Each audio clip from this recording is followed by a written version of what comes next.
Hello दोस्तों, मेरा नाम राम है। द एजुकेशन जंक्शन में आप सभी लोगों को स्वागत है और आशा करता हूं कि आप सभी लोग भी अच्छे होंगे, स्वस्थ होंगे, मस्त होंगे। हम लोगों ने पिछले लेक्चर में विदेशी व्यापार नीति जो पढ़ रहे थे उसमें हमने देख ली थी, 6 तक देख ली कि 6 आई थी। कौन कौन सी एक बार मैं फिर रिव्यू करवा देता हूँ, एक बार रिवाइज करवा देता हूँ कि पहली कौन सी, पहली कब आई थी। पहली जो विदेशी व्यापार नीति थी वो अपनी 1992 में आई है और यहाँ जब पहली आई थी उस समय ही ये डिसाइड कर लिया गया था कि अगले 5 वर्ष बाद दूसरी आएगी, मतलब 5 वर्ष की अवधि का निर्धारित कर दी गई थी।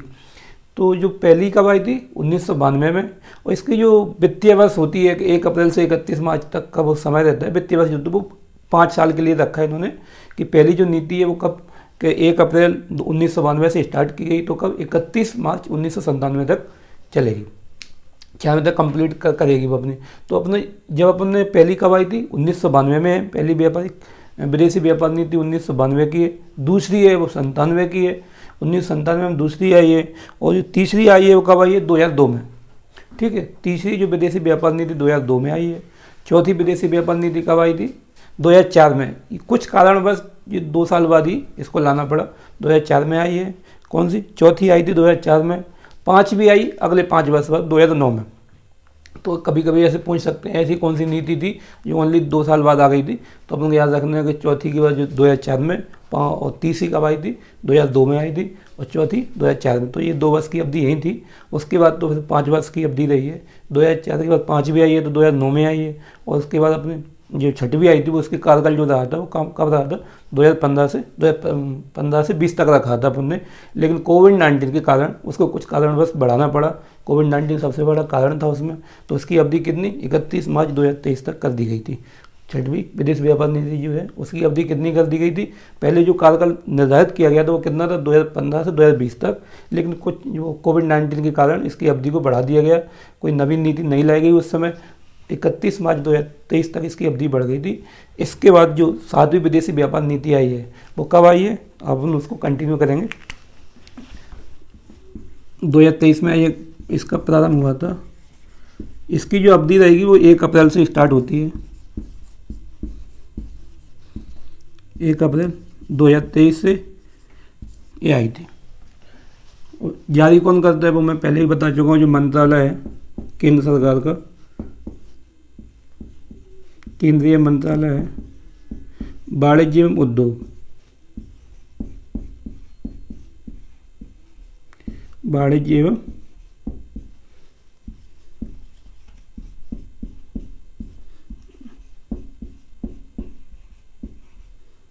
उद्योग मंत्रालय। तो ये अपनी 7वीं नीति की जो अंतर्गत पढ़ रहे हैं अपन, तो उसमें प्रारंभ कब हुई ये अपन को याद रखना है कि 1 अप्रैल 2023 को जो आई, कब आई है 1 अप्रैल 2023 को आई है।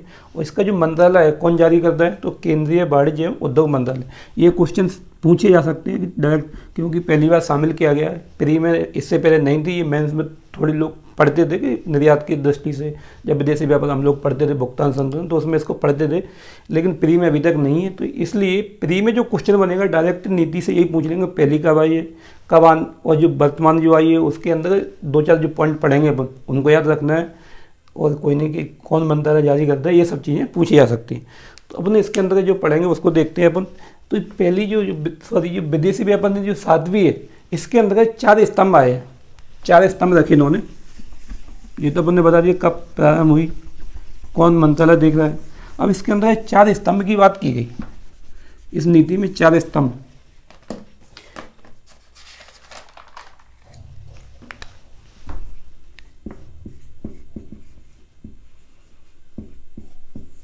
चार स्तंभ लिख रहे हैं। एक तो है छूट के लिए प्रोत्साहन देना,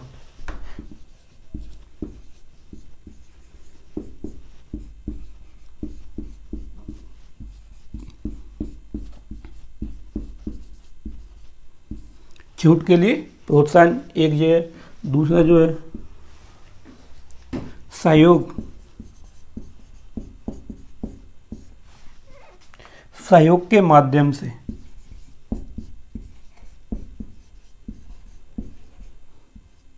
सहयोग के माध्यम से निर्यात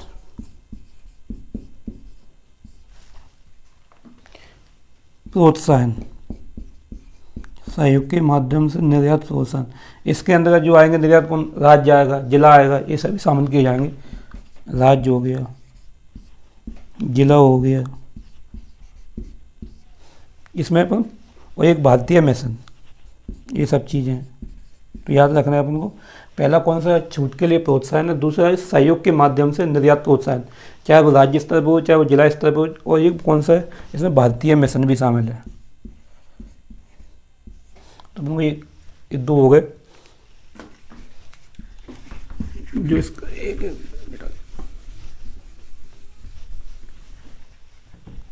व्यापार करने में आसानी,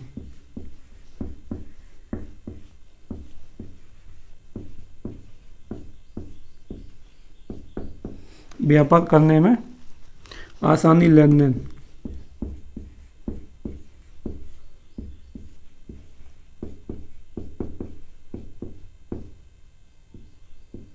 व्यापार करने में आसानी, लेन देन लागत में कमी। तो इसके लिए क्या करेंगे, ई पहल, कि जिससे कि लेन देन में कोई समस्या नहीं हो, आसानी से हो जाए। कौन सा, इलेक्ट्रॉनिक पहल अपनाएंगे अपन, कि व्यापार करने में आसानी, लेन देन हो, लागत में कमी हो। तो ई कॉमर्स को बढ़ावा दिया जाएगा, सीधी सी बात है इसके तहत। तो ई पहल कब होगी, जब इलेक्ट्रॉनिक अपन ट्रांजेक्शन करेंगे, चाहे वो पैसों का हो, भुगतान जो करे पैसों का हो, जो व्यापारिक लेन देन है वो ऐसे चलता रहेगा। तो अपन याद रखना है। तीसरा कौन सा है, व्यापार करने में आसानी, लेन देन में व्यापार करने में आसानी, लेन देन, लागत में कमी, और ई पहल। ये इसका चौथा है, और इसको एक मिनट आते हैं, नीचे लिख देते हैं इसको। उभरते क्षेत्र आएंगे, इमर्जिंग फील्ड, उभरते क्षेत्र, इसमें शामिल किया गया चौथे में कौन से, उभरते क्षेत्र। इसके लिए निर्यात,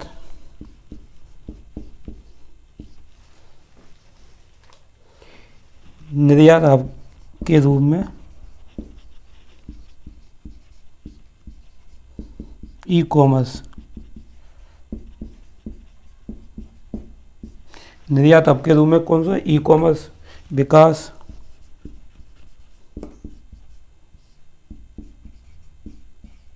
जिले,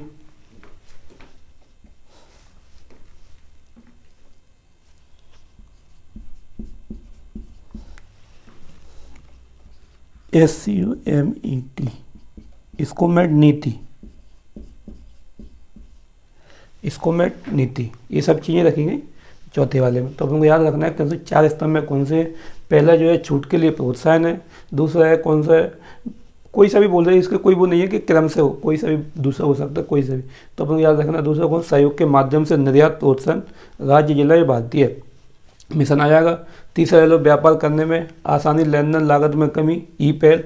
चौथा है उभरते क्षेत्र, निर्यात हब के रूप में, उभरते क्षेत्र निर्यात हब के रूप में ई कॉमर्स विकास, जिले, और स्कोमेट नीति। जो स्कोमेट नीति है, इसका मतलब होता है कि दोहरे उपयोग के जो उत्पाद हैं, कौन से दोहरे उपयोग वाले जो उत्पादों के निर्यातक को व्यवस्थित किए जाने के लिए किया जाता है। जो अपन व्यापार करते हैं इसमें दोहरे उत्पाद होते हैं, तो उसमें क्या व्यापार आसानी से किया जा सके, उनमें कोई लागत में कोई समस्या ना हो, ये सब चीज़ें आती हैं। तो इनके लिए व्यवस्थित किया जाता है, बल दिया जाता है कि व्यवस्थित तरीके से हो। ठीक है, ये 4 स्तंभ है।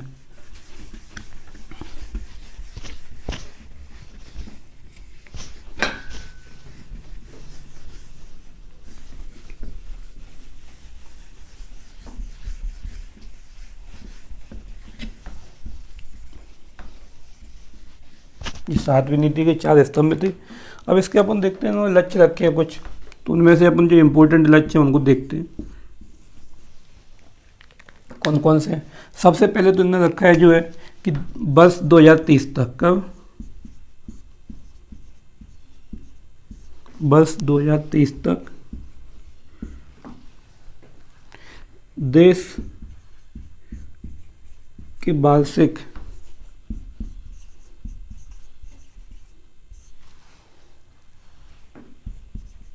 निर्यात को, देश के वार्षिक निर्यात को 2 ट्रिलियन $2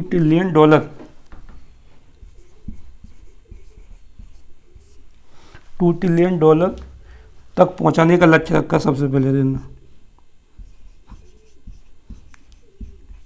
इस नीति के तहत जो रखा गया कि बस 2030 तक देश के वार्षिक निर्यात को $2 ट्रिलियन तक पहुंचाने का लक्ष्य।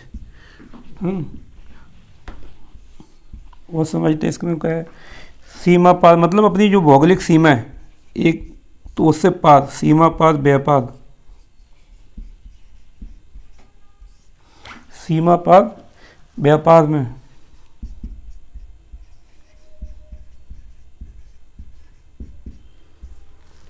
भारतीय मुद्रा, सीमा पार व्यापार में भारतीय मुद्रा का प्रयोग को बढ़ाना,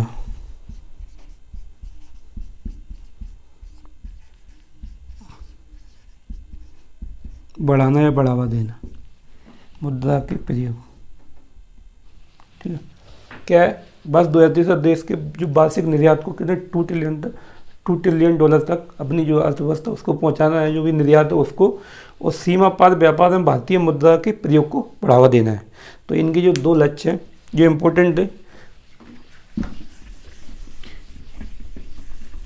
इतना डीपली पूछेगा नहीं वो तुझेगा, अभी जो नीति आई है 2023 में, इसलिए इसको देख रहे हैं, इतना तो पूछेगा नहीं, वो पूछेगा ज़्यादा से ज़्यादा पहले कौन सी नीति थी, कौन इसको जारी करता है, ये सब चीज़ें पूछी जाएंगी, तो उनको विशेष ध्यान रखना है। अब इसके बाद देखते हैं कि कुछ इसमें प्रावधान किए जो इनकी विशेषताएं बोल रहे हैं, प्रावधान इस नीति में लिखे। सबसे पहले जो निर्यात उत्कृष्ट केंद्र थे, निर्यात उत्कृष्ट शहर थे, कितने थे, पहले जो इसमें शामिल किया था 39 थे 6वीं नीति तक, लेकिन जो 7वीं जो इसमें विदेश व्यापार नीति है उसमें 4 शहर को और जोड़ा गया है, उसको और निर्यात उत्कृष्ट शहर में और 4 की बढ़ोतरी और की गई। कौन कौन से शहर हैं तो अपन को याद रखना है, जो 4 की गई, इसके अंदर 4 शहर नए आए हैं। कौन कौन से हैं, एक तो है वाराणसी,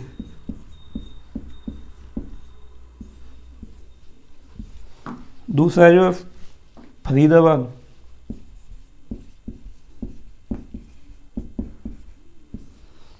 तीसरा है मिर्जापुर,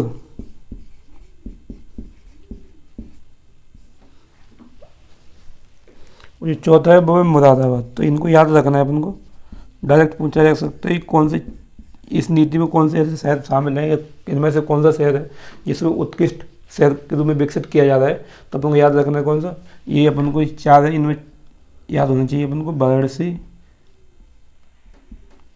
वाराणसी है, फरीदाबाद है, मिर्जापुर है, मुरादाबाद है। ठीक है, ये 4 शहर हैं जो उत्कृष्ट शहर की श्रेणी में रखे गए। पहले कितने थे, 39 थे, ये 4 को और शामिल किया गया।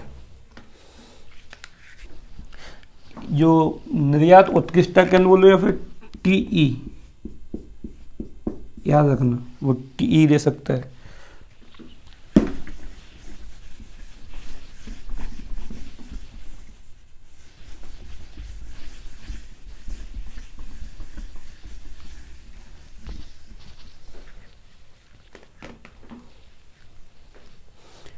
इसमें और कुछ प्रावधान और देखते हैं, एक दो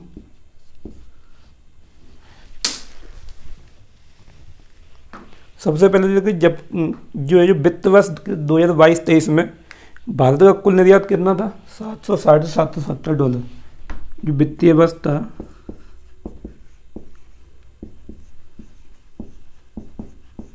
वित्तीय वर्ष 2022-23 में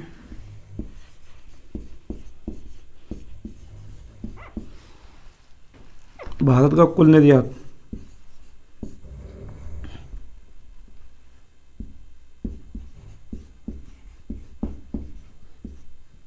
$760 से $770 तक था, अरब डॉलर। कितना कुल निर्यात जो 760 से 770 अरब डॉलर रहने की उम्मीद है।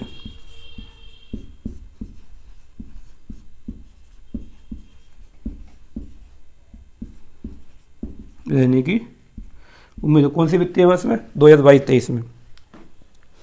जबकि जो पिछले वर्ष हुआ था वो कितना था, 2021-22 की जो वित्तीय वर्ष थी उसमें था 660 के लगभग था। कितना था उसमें, $676, सॉरी। इसकी जो जितना अभी जो नई वित्तीय वर्ष 2022-23, इससे जो पिछले वित्तीय वर्ष थी कौन सी 2021-22 में, उसमें कितना था, जो कुल निर्यात है अपना कितना था, $676 के लगभग, $676 अरब था, और बढ़ के कितना हो गया निर्यात जो अभी वो 760 से $770 अरब। तो याद रखना है अपन को, जो वर्तमान का है वो याद रखना है कि 760 से 770 हो गया, जबकि पिछले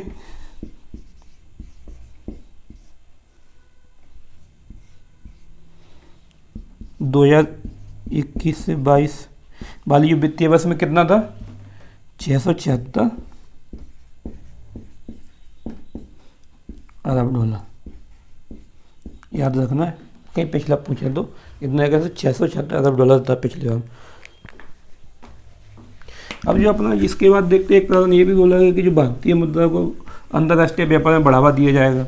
ट्रांजिशन जो भी अपन व्यापार करेंगे उसमें अपना जो भारतीय रुपया था उसमें प्रोत्साहन देंगे, उसके रूप में अपन मुद्रा के रूप में उसका उपयोग किया जाएगा। ये भी इसमें नीति में प्रावधान किया गया कि जो कौन सा जो भारतीय रुपया है अपना,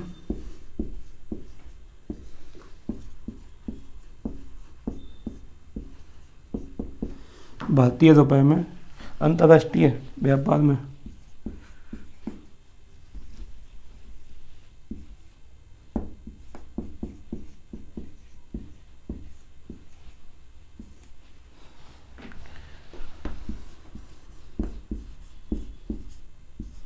अंतर्राष्ट्रीय व्यापार को बढ़ावा दिया जाएगा।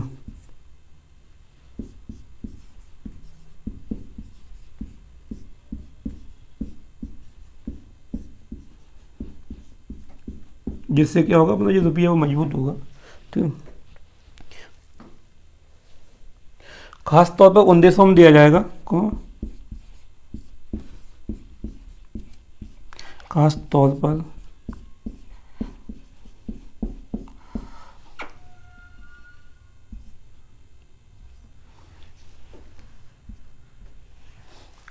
उन देशों में दिया जाएगा, उन देशों में जो डॉलर की कमी,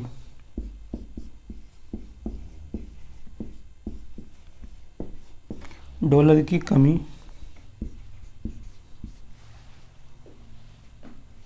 या फिर आर्थिक संकट से जूझ रहा हो, या फिर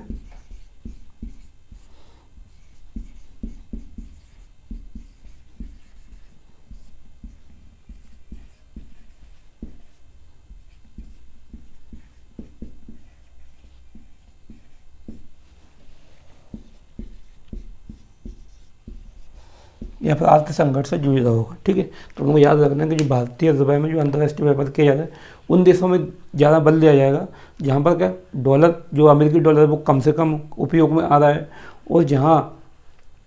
और वहाँ क्या है, खासतौर पर आर्थिक संकट से गुजर रही है। कौन से आर्थिक संकट से जूझ रहा है वो देश, तो वहाँ अपने जो रुपया है भारतीय मुद्रा को बढ़ावा देने का काम करेंगे। ठीक है,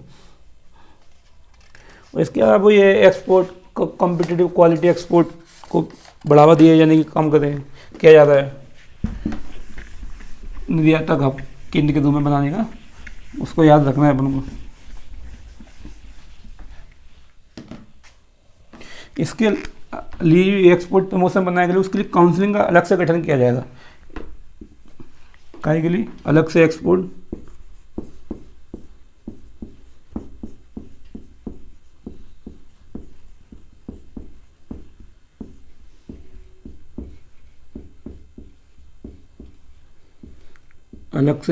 प्रमोशन काउंसलिंग का गठन किया जाएगा।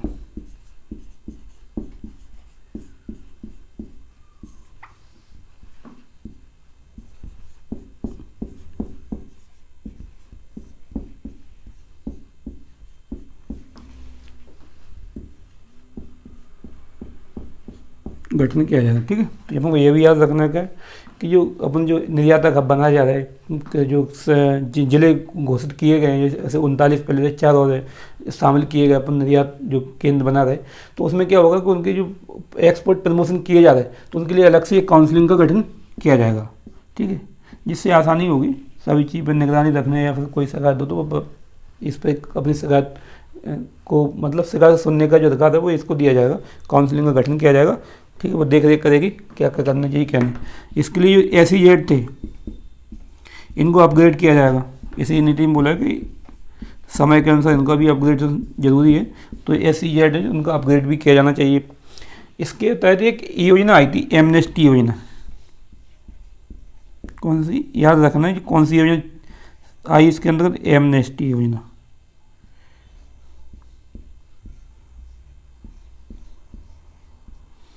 एमनेस्टी योजना, इसको अलग से ऊपर लिख देते हैं।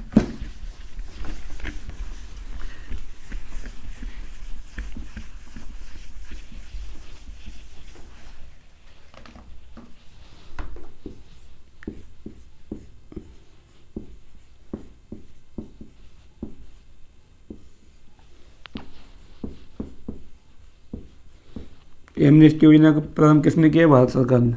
किसने चलाई योजना? चलाई है केंद्र सरकार, बोले भारत सरकार ने चलाई, इसको चालू किया है, भारत सरकार ने प्रारंभ किया है।